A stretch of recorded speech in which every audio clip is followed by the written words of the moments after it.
নায়িকা শাবনূর এদেশের কোটি জনতার পছন্দের নায়িকা হলেও বর্তমানে তিনি অস্ট্রেলিয়ার নাগরিক, আর এ কারণেই বছরের দীর্ঘ সময় তাকে থাকতে হয় অস্ট্রেলিয়ায়। তার উপর আছে তার থাইরয়েডের সমস্যা, সেই চিকিৎসাও চলছে অস্ট্রেলিয়ায়। সব মিলিয়ে পুরোদস্তুর অস্ট্রেলিয়ান বনেই যাচ্ছেন তিনি। তবে বিয়ে ও সন্তান জন্মের পর থেকে শাবনূর ধর্মের দিকে বিশেষ ঝুঁকেছেন, তাই অসুস্থতা সত্ত্বেও রোজা মিস দিচ্ছেন না তিনি।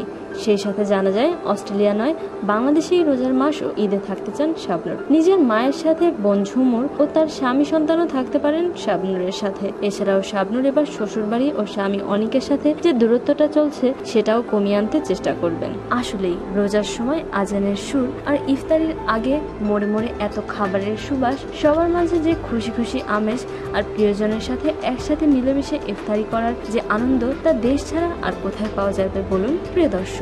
আপনাদের মাঝে যারা প্রবাসী আছেন অথচ রমজানে দেশে আসতে পারছেন না, তাদের সহ সবার জন্য পবিত্র মাহে রমজানের অনেক অনেক শুভেচ্ছা।